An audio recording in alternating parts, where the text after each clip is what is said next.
Thanks for tuning in to the Football Talk Squadron. I'm Dutch. And I'm Pops.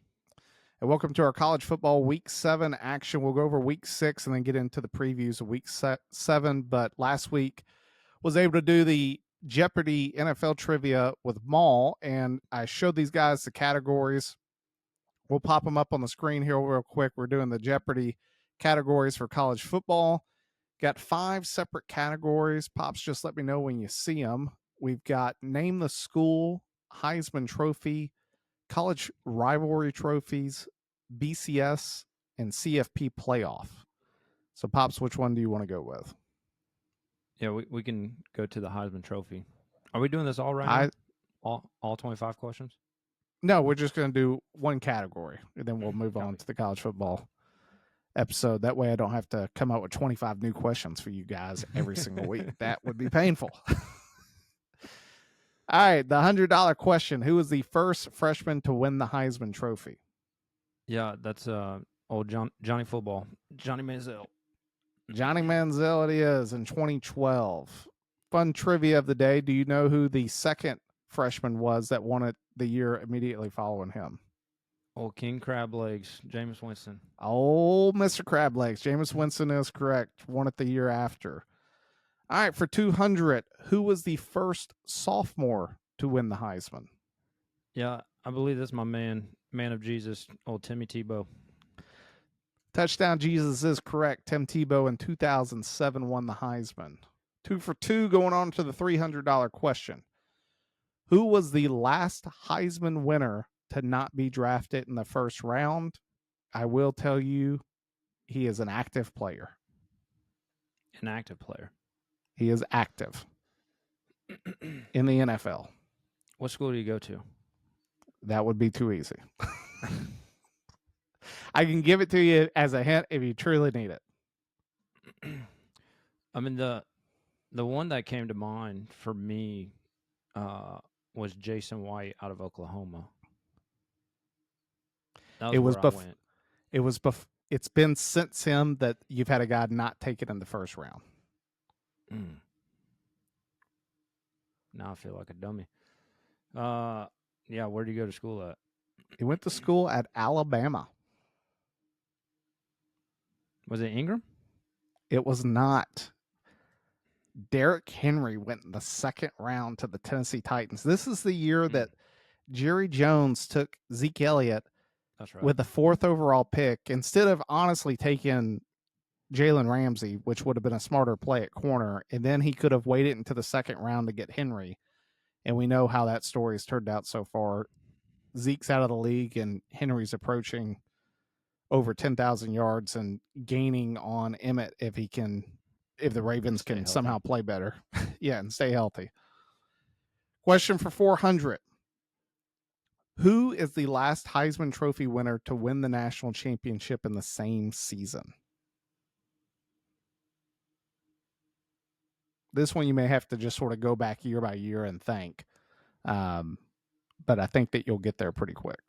Joe Burrow. It was not Joe Burrow. I will give you a hint. It was the year after Joe Burrow. Dang it. And if you need an even better hint, that's the COVID year. That's the year nobody remembers. I do. There's your bigger hint. Devontae Smith. Devontae Smith is the correct answer in 2020. Put on that legendary halftime, first half performance over 200 yards and catches, really validate the Heisman as Alabama went on to beat Ohio State, Nick Saban's last national championship at Alabama. If you wouldn't have said that you remembered, I would have never got that question. Yeah. And the number 500 point. Who is the last Heisman Trophy winner to be undrafted?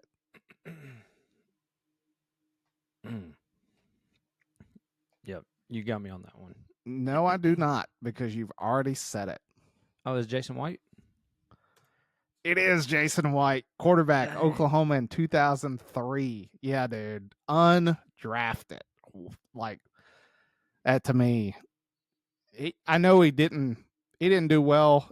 He went to the Titans, really didn't find any success there.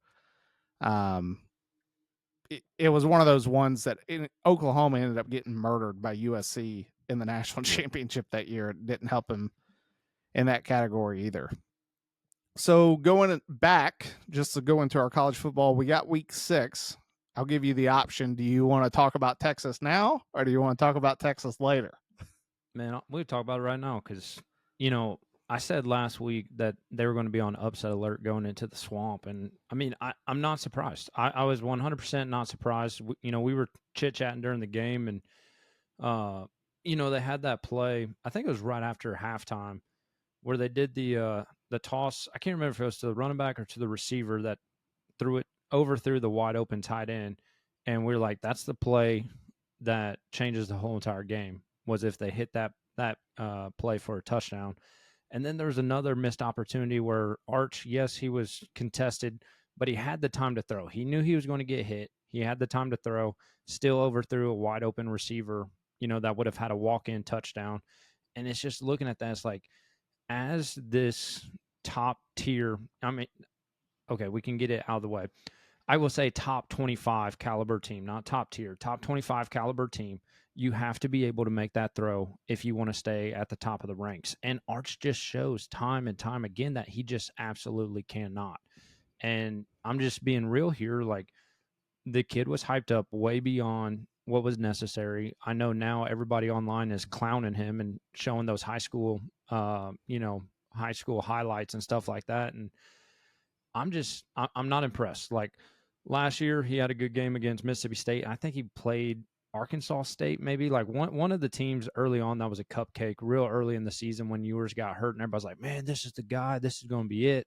He came in, he ran the ball pretty well for what they used him for last season, and he just has not been able to make that step up into the starting position. And in my opinion, they're going to lose the Red River this weekend.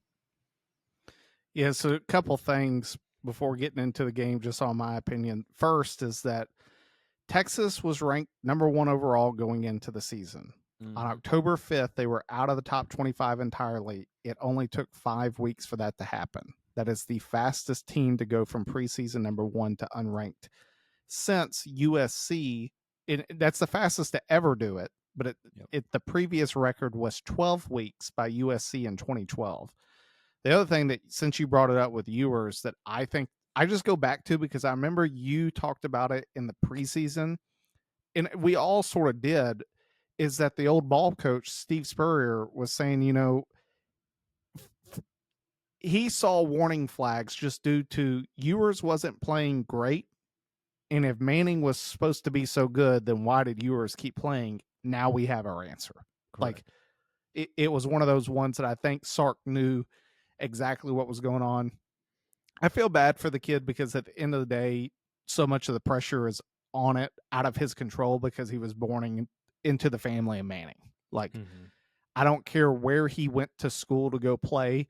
It could have been, at a FCS school, and he still would have been under this tremendous, pressure. But from the standpoint of what he came into the year, I'm with you. There's just, for a top 25 team, he has not lived up to the bill. And it's not from a standpoint of he hasn't been able to put together some drives. Like, my man just hasn't been able to hit open receivers. Like, it's really not even sort of close. Like, I sit back and I'm like, who is the number 2 quarterback? Because whoever that dude is, he must be even more awful, Yep. because for him not to get in, it's bad. Florida's a hard school to go play at. I am glad to see that they got bounced from the top 25. This is the only thing that doesn't make sense to me. You ready? Mm-hmm. How does Texas and Penn State have 2 losses and get bounced, but Notre Dame starts season 0-2 and doesn't get bounced? Like, That's a fact. that that to me is one of the more alarming things that I get. And I'm sure some Notre Dame fans are out there saying, well, that's because we played 2 ranked schools and we didn't want to get they weren't going to bounce us. But it's one of those ones that I totally understand that in a few weeks you sit back and go, oh, well, yeah, they're a better football team. Now we'll slide them back into the top 25. But now Notre Dame's getting into the teens. And just like we talked about a few weeks ago when they were 0-2, here in 10 weeks, you're going to be sitting back and Notre Dame's going to be a lock for the playoff because they've only got 2 losses to their name and no one remembers them.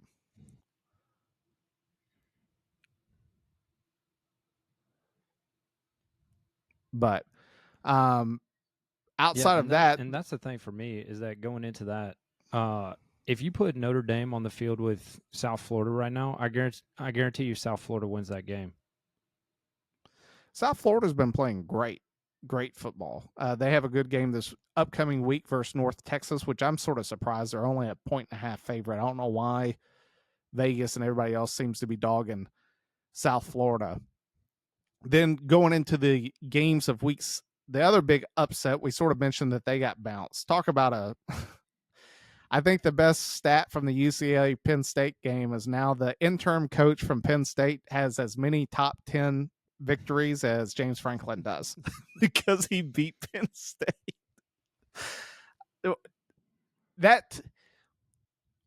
Maul sent the text and he was like, do you think Franklin gets fired? I think it's a total, based upon how everything has gone at Penn State for him, I think it's a total fireable offense. However, I don't think it's going to happen until the end of the year. The real question for Penn State is, and I heard this on a different podcast this morning, was in your lifetime, this has always been Penn State. Mm-hmm. Like, you have to go back into the 80s with Joe Pa when Penn State won a national title. The idea that Penn State's just this legacy blue blood competing for national titles, I mean, Texas has a more recent national title than them. There's a lot of other schools that have won since Penn State did. I just sit back and I go, it's one of those dangerous bridges, sort of Maul's talked about it with USC, that you can always fire Lincoln Riley, but unless you have the guy that you know you're going to bring in, it's going to be a difficult job to go fill for Penn State. But do you think, my question for you is there any salvaging the season and getting back into the CFP for Penn State? I mean, I don't think so. That loss is embarrassing enough, and yet they still. We talked about it last week. I don't have the schedule handy on me right this second, but they still got to play Ohio State, correct? Yes, they do have to play Ohio State. Yeah, so I mean, you're talking about a 3-loss team, and there's too many good teams this season that there's going to be those 2-loss teams that are going to be on the bubble this year, I think. And there's no way, in my opinion, that they're going to make their way back into the CFP. And then that's the thing, too. It comes down to this is where we need to market, because it comes back to that whole Florida State discussion versus letting Alabama in when it was only the 4 teams getting in. Market right now that we go back to discussing the losses for each team that makes their way in, because I could see where they're like, oh, Penn State's that name, let's put them in versus a South Florida, and Penn State gets in just because of their name, even though they lost to UCLA. That one's tough. It'd be interesting to see how the rest of the season goes. The only way that happens is, like you said, they have 2 losses. I do think that James Franklin is backs against the wall in terms of, and Penn State's football team's backs against the wall. They know that for them to have any chance to go into the playoffs and trying to get back to a national championship, they have to win out. The difficult part about that is I think they play Illinois and Penn State.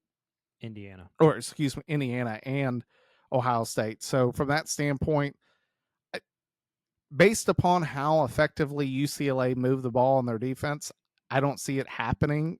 I think Penn State has the ability to play a better football game. They did against Oregon.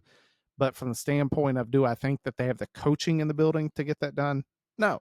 That's what we've said all along about James Franklin.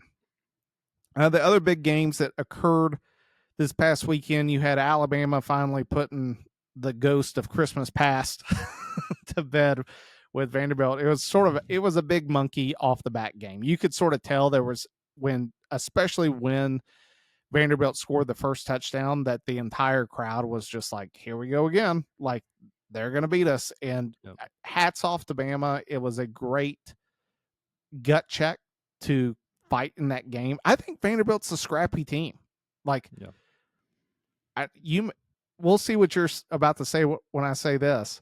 I think they have a great chance to beat Texas. Oh yeah, without a doubt. I don't. And right now, all bars are off for Texas. Like, I could see them being maybe 2 games above 500 with the rest of their schedule. Yeah, Texas, the Florida game was bad. Like, don't get me wrong, Florida has really good players, and that helps them. I just think that Vanderbilt plays with an intensity that if they come out and they play like they did against Alabama and they just don't turn the football over, they could have beat Alabama, honestly, without the turnovers. So I think that they're competitive against any other school in the SEC as long as they come out and play with that intensity and can not turn the ball over. So, but Bama was able to get the victory, get that past them. And then the other big game was really the Trail of Tears down in Tallahassee, because I know the score looks a lot closer than the game actually was, but Carson Beck and Miami put an absolute beating on Florida State down in Tallahassee. Your thoughts on that game? Yeah, I mean, going into it, Florida State scored 19 in the fourth quarter. Like, this is where I believe this is kind of where Miami just started throttling back, and death by 1,000 cuts. Florida State was just able to finally get a little bit of rhythm going, but it was just too late for in their regard that they were, that they were absent the whole first 3 quarters of the ball game, and just like you said, Carson Beck, I will give him a lot of credit. He has looked significantly better than we were expecting going into this season, and I mean, good for him. Like, for as much as he's got trashed to get out of Georgia, the man has stepped into his role with Miami, and I mean, they're a wagon right now. I don't think anybody really wants to play Miami. Especially they were able to go on the road and get the win against Florida State in their own territory. So good for Miami. Miami has probably one of the better defenses I think there is in college football right now. They play very, very well. I agree with you. They sort of knew the game was wrapped up, and you can't do that. That's the interesting. I already know that if Saban was the coach of the team, like, you would have seen him losing his mind in the fourth quarter. Just like, you got to keep playing, and you could hear him in the locker. I could hear him give the speech that that's not how you finish a game, because eventually that's going to catch up to Miami.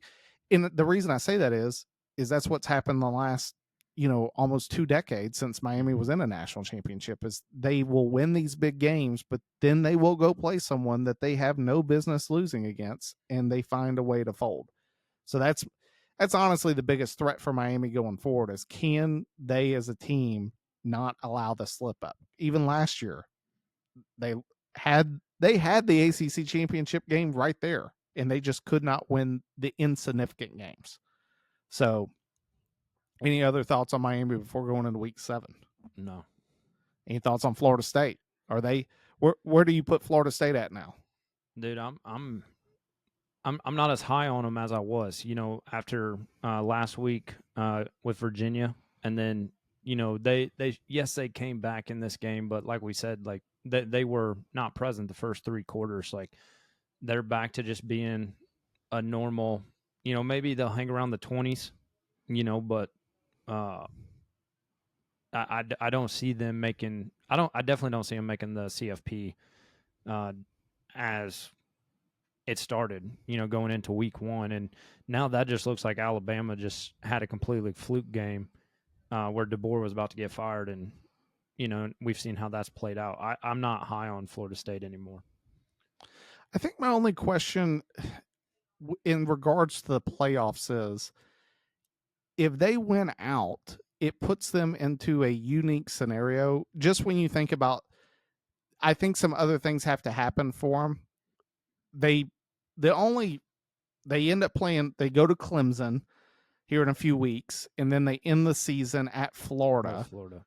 Yeah. Which neither one of the big thing to take away from their schedule is they have no remaining opponents that are any good. They got Pitt, Stanford, Wake, Clemson, Virginia Tech, NC State, and Florida. So as of right now, none of those schools are ranked. Doubt that any of them do become ranked.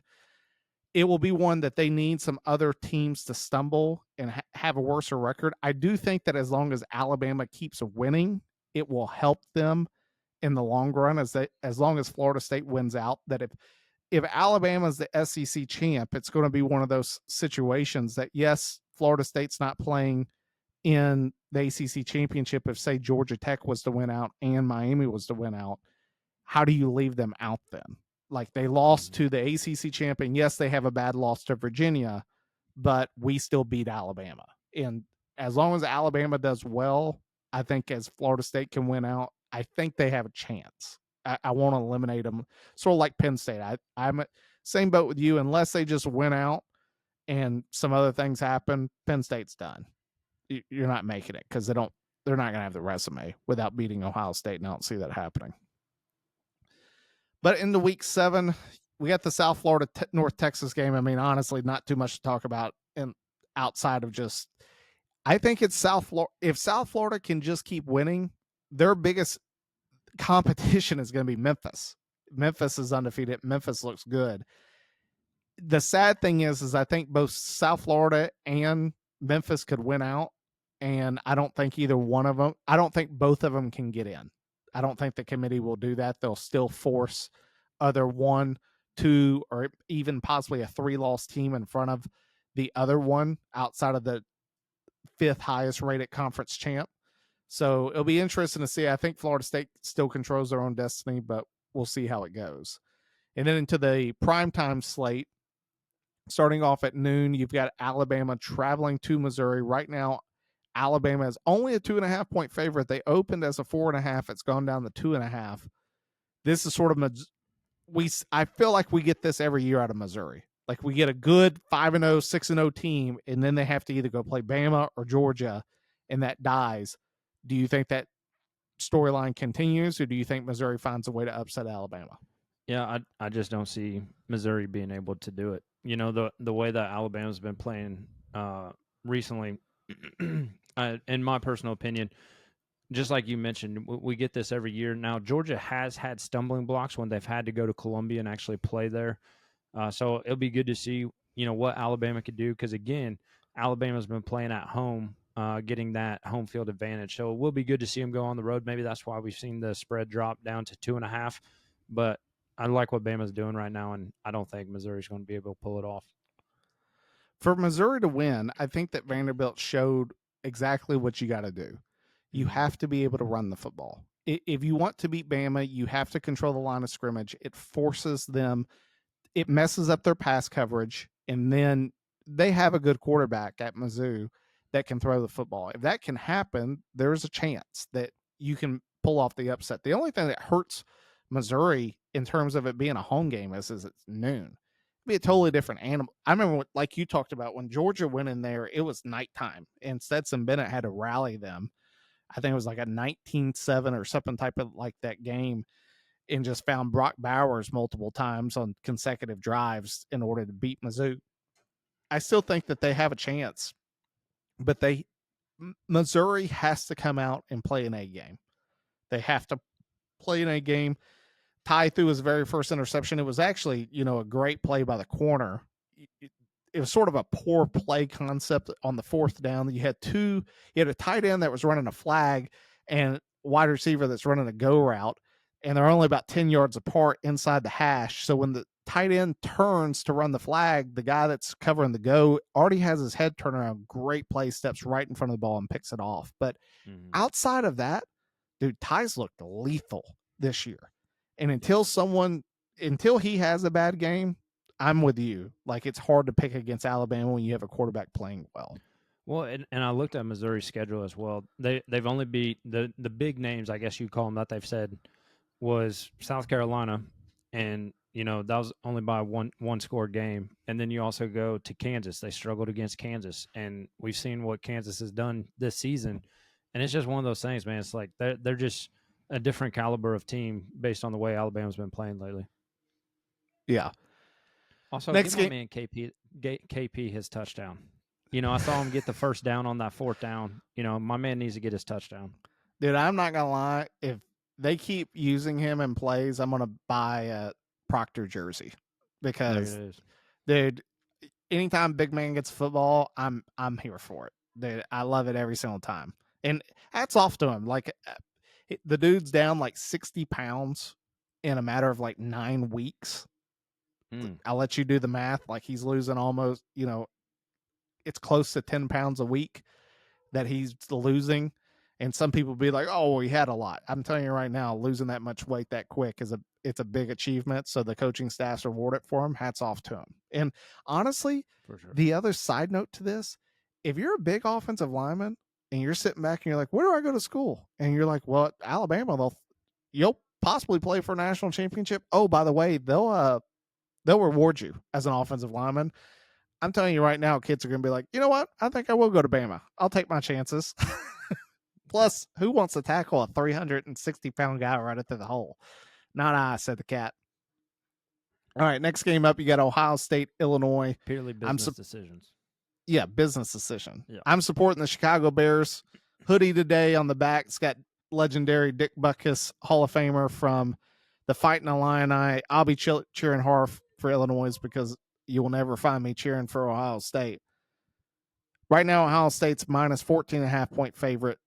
My question for you is what Illinois team do we see? Do we see the one against USC or do we see the one against Indiana?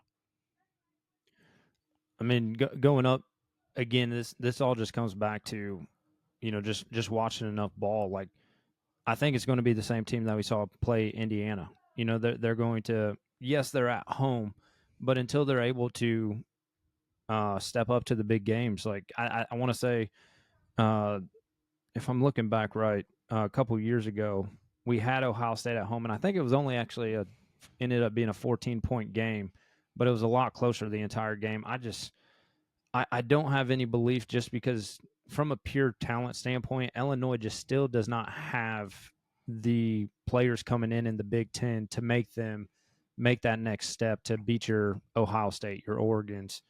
I mean, even right now, Indiana, the way that they've been playing the last couple of seasons under Signetti, Illinois is still missing pieces to the puzzle that they've got to get resolved before they can make the jump into that top Big Ten team conversation.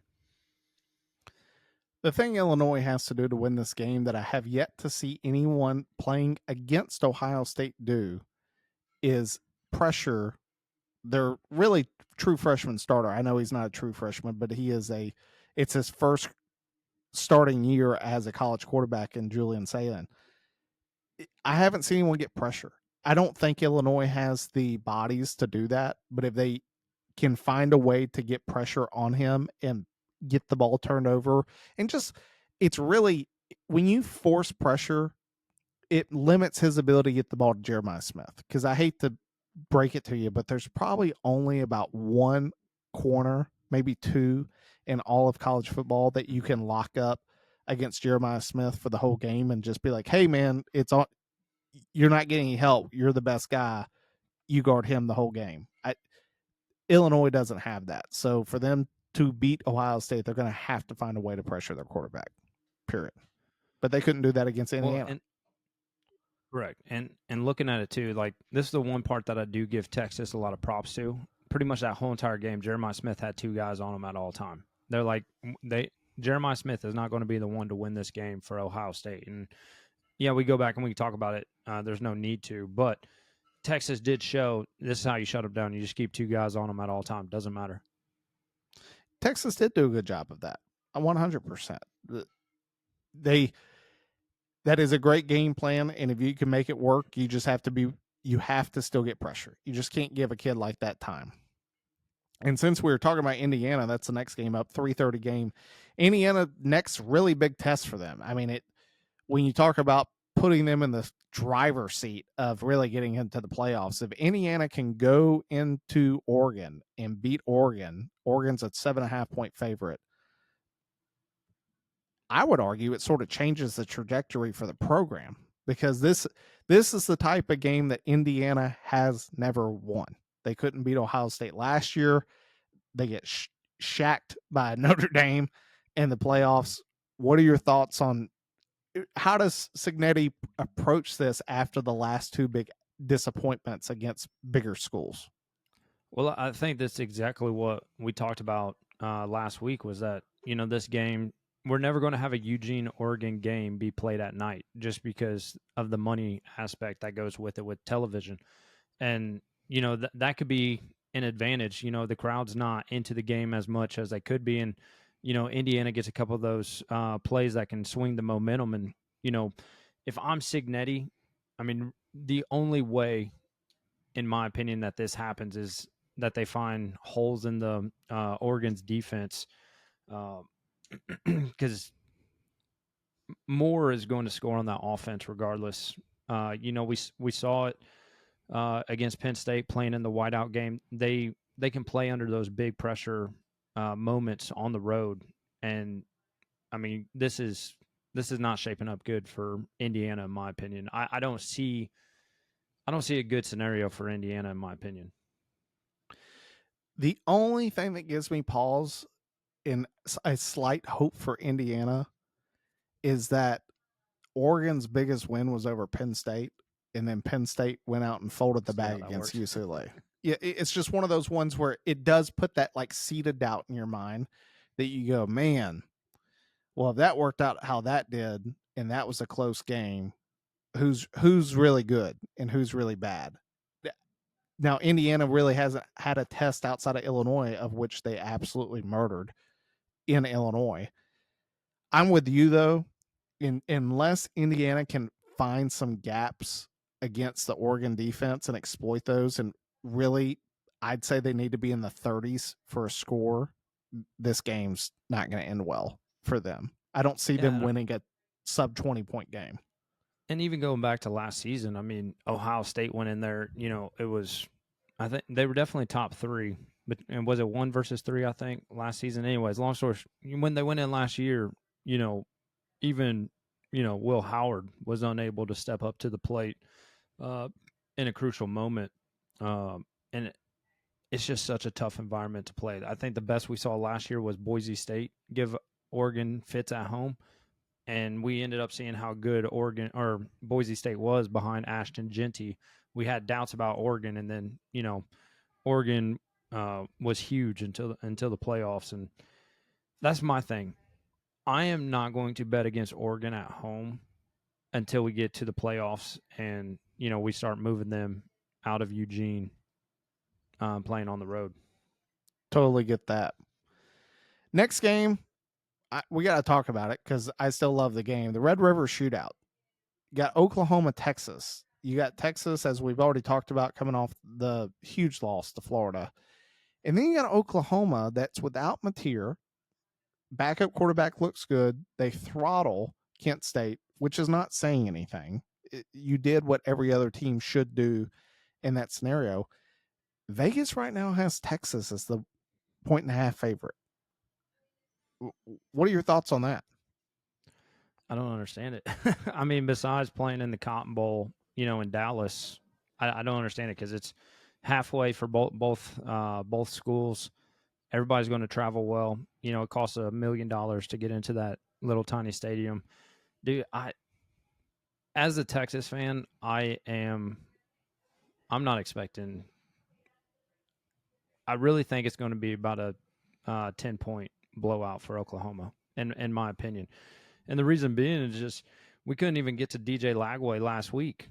Like the defense had so many holes that was supposed to be the promise, and then we get back on offense and there's just all because of Arch Manning, dude. There's nothing promising because here's the thing: as soon as you stop the run, the pass game, it's already an advantage for the defense, and Venables is known for his defense. So I think they'll be able to rattle Arch's cage. I can see him throwing more picks in this game, possibly pick sixes. Like I can see, and it's already the rivalry, that we're all talking about. So for Vegas being giving Texas the advantage, I don't see what they see. but we know they control the script. So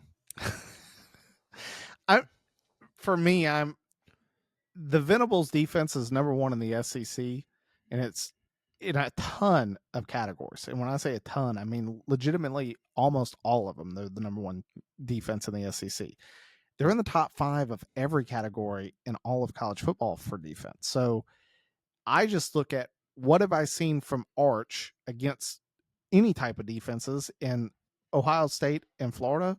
Really bad. Like yes, really bad Arch. I'm in the same boat as you. I don't think that at this point I'm going to see good Arch.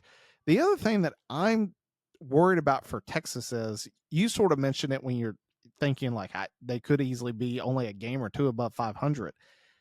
This is typical Sark. Like we haven't seen Sark produce an undefeated team no matter where he's been. Every place he's ever coached at, they have lost like at some point during the regular season. Last year, they were not supposed to lose to Oklahoma and they got beat by Oklahoma after, it's just one of those ones that I sit back with Texas and I have a lot of heartburn with the spread for them being picked as the winner. And maybe it wasn't last year. It was 2 years ago when they beat Bama, and then the very next week they got beat by Oklahoma in the shootout. But that was the thing though. We've seen this as a trend item. If you remember that Red River shootout, they had first and goal. They ran the ball 4 times and could not get it into the end zone. What did we do against Ohio State? We had it down first and goal. We ran the ball 4 times, could not punch it in that last 10 yards. And that's the thing is that this offensive mind, that Nick Saban had enough faith into him, took him to Alabama, did what they did there, and then he moves on to Texas. Everybody's like, hey, he's going to be the savior after Tom Herman. And I just have not seen it yet. Like, yes, they've been in the playoffs. They've been, on the brink of going to the Natty. But it's like, until you do that, until you show that, in my opinion, they lose this game. I think Sark's seat is going to be on fire. Almost a Billy Napier level fire. Well, Billy Napier, when his back's against the wall, somehow turns into Nick Saban when he's playing Texas. All right. Next game up, question for you.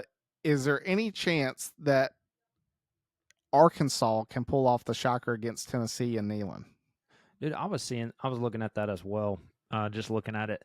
I don't think so, man. Like, yes, they fired Pittman, brought in Petrino. Like, I don't like it. I think there's too much turmoil to turn around that quickly in a week. This is the only thing with Petrino that I will say in a benefit of Arkansas is he's at least been a head coach before, and he's been a head coach of Arkansas. So he knows exactly what he's getting into. And he was a good head coach up until he decided to take a graduate assistant out on a motorcycle ride. I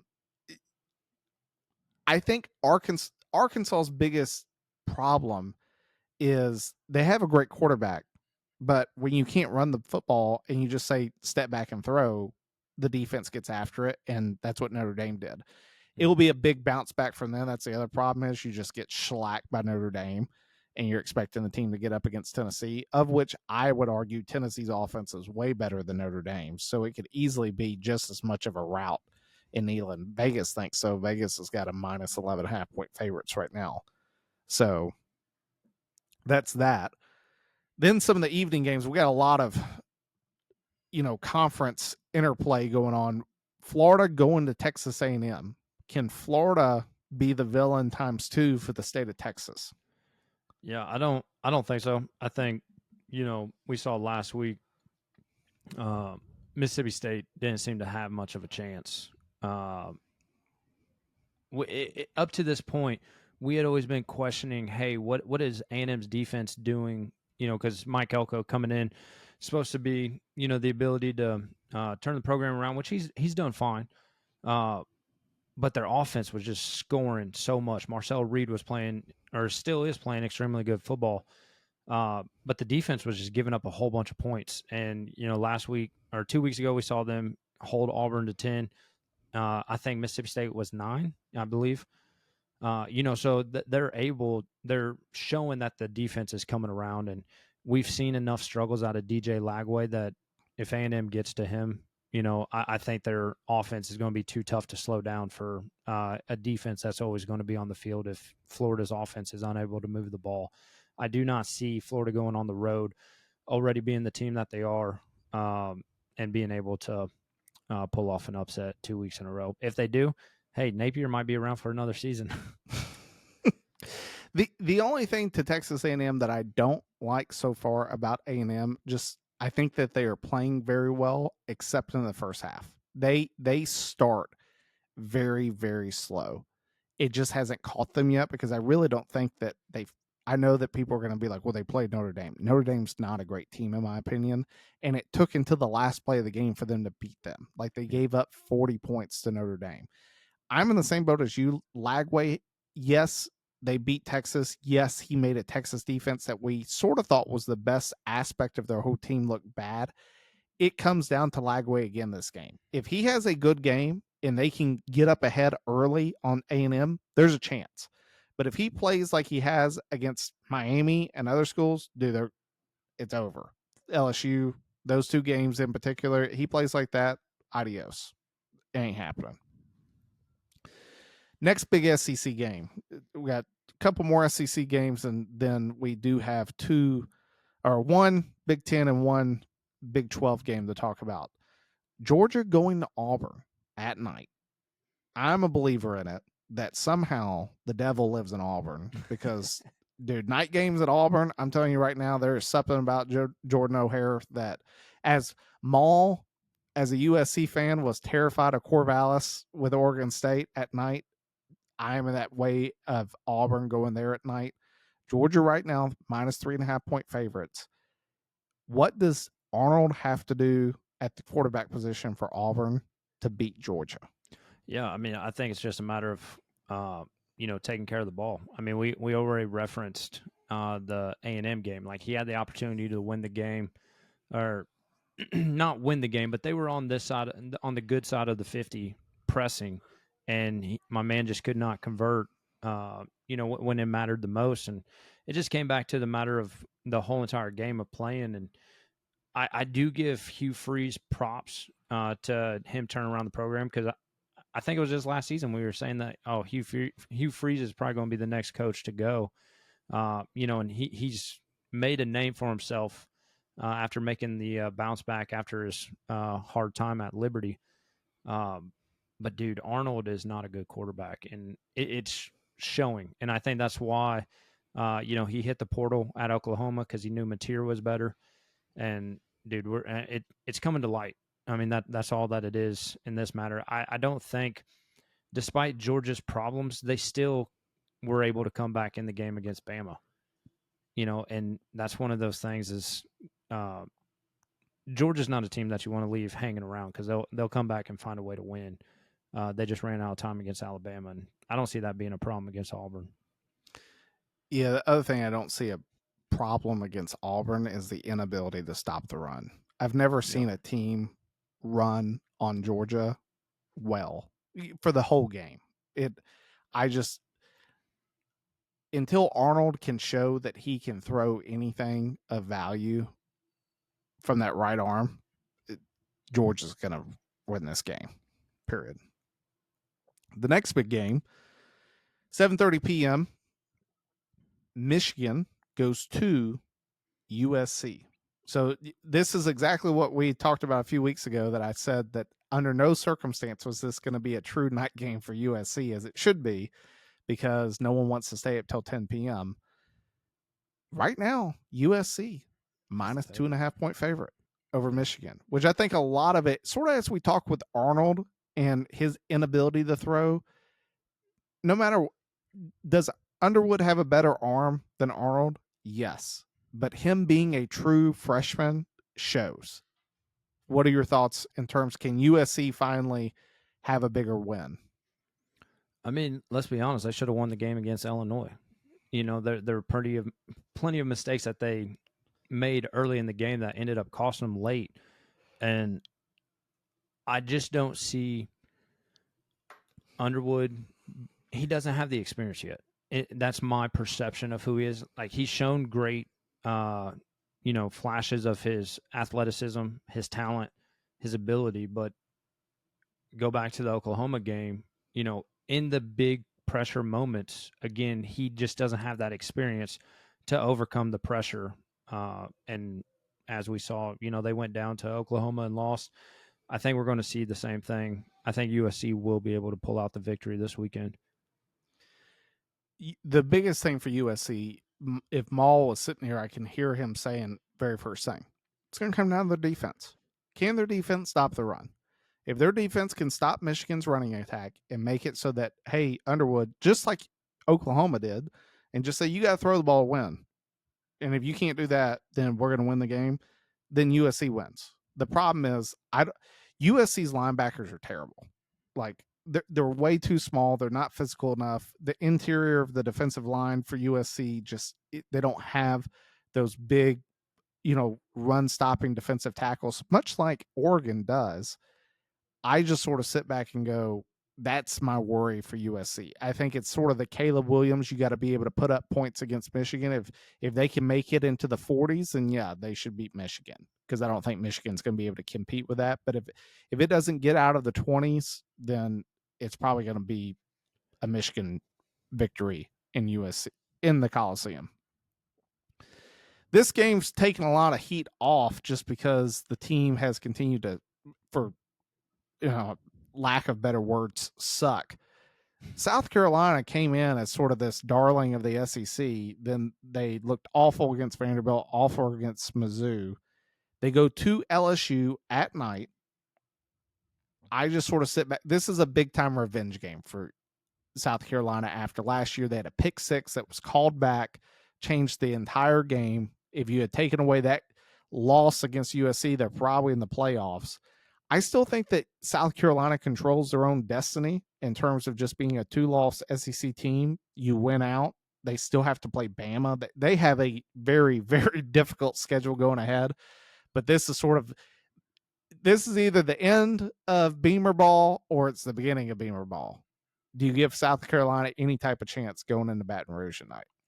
I do, just because of the fact that LSU's offense has not been what we thought it was going to be. Nussmeier coming back for his senior year or fifth year. I mean, he's an old man in the game as well. Like, they have not been able to reproduce much fruit, since Malik Neighbors left. And I can't trust Brian Kelly.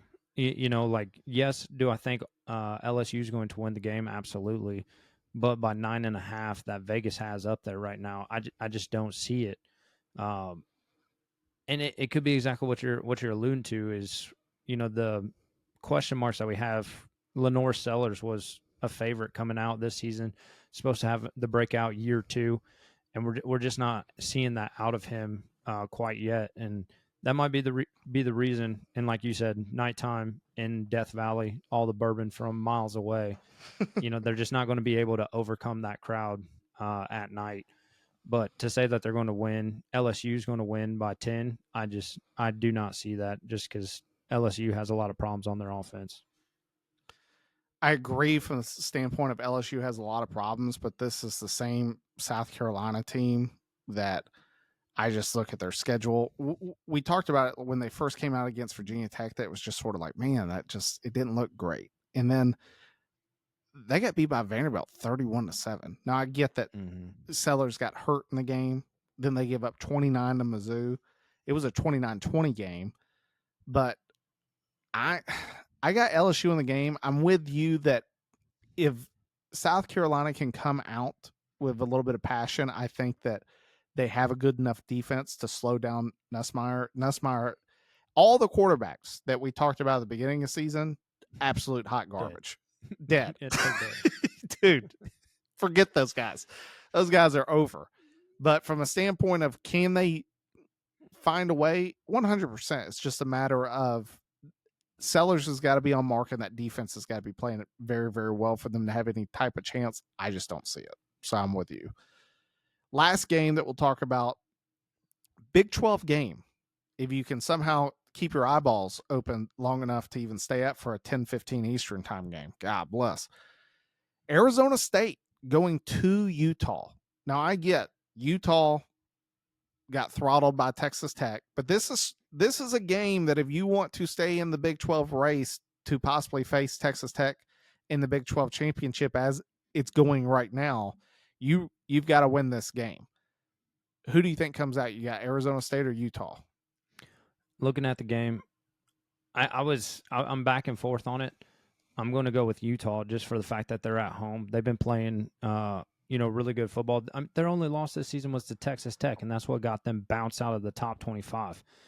So we've seen what Texas Tech's been able to do so far this season, and the fact that Arizona State is ranked over them. They already lost to Mississippi State. That's their one loss on the year. But other than that, the only other team that they've beat is TCU. So we can have this argument that Maul loves to talk about with the rankings. Let's be honest, Utah should still be in the rankings as far as this resume goes. And this is going to be a statement game, I believe, for Utah. Is like, hey, they've got our spot and we're coming to take it. I agree. The Sun Devils are not the team that we saw last year. And you see it from the Mississippi State game, and you see it in the 2 wins that they have against Baylor and TCU. Like, it's literally both scores were 27-24. It's close games. Did they come out victorious? Yeah, you can't punish them for winning the game. But from a standpoint of do they look dominant enough to go into Utah and beat the Utes at night in Utah? I'm with you. I don't see that happening. So that wraps up the week 7 convo in terms of the games to be played. We still got a bunch of football really getting into what I would argue is sort of the meat. Every once in a while, you have some weeks that there's not a lot of good games, but I think a majority of the games in the middle of the season and towards the end are in conference games. You're going to get a lot of that, which will sort of help in terms of reduce some of the clutter of what teams are what going forward, and we can start looking more forward to who do we think is going to get into that playoff prediction. Probably won't do that for a few more weeks. I hate doing the playoffs way too early, sort of like the AP poll. It doesn't mean anything until really sort of have a better viewpoint on a team and how they played in conference. Yeah, don't reference our preseason predictions. Oh my gosh, dude. Yeah. My dad they looked at me. He's like, "You picked Clemson, right?" And I was like, "Dad, let's just not talk about anything else." I came here to be told I was loved, not to be told I was dumb. But that being said, if you would have told me that Clemson, I mean, when you look at the initial top 25 rankings, we got a little bit of time. I'll pull those up just to go through those and talk about the bloodbath that has ensued since then. Preseason rankings. Number 1 team in the nation, Texas. No longer in it. Number 2 team in the nation, Penn State. They're no longer in the top 25. Number 3 team, Ohio State. They're number 1. 4 is Clemson. They're no longer in the top 25. And you just start going down this list and you're like, South Carolina's bounced, Florida's bounced, SMU's bounced, Kansas State's bounced, Iowa State's bounced, Boise State's bounced. There's a lot of teams in there that we sort of thought, man, these will probably be some players towards the end of the year. Dude, they gone.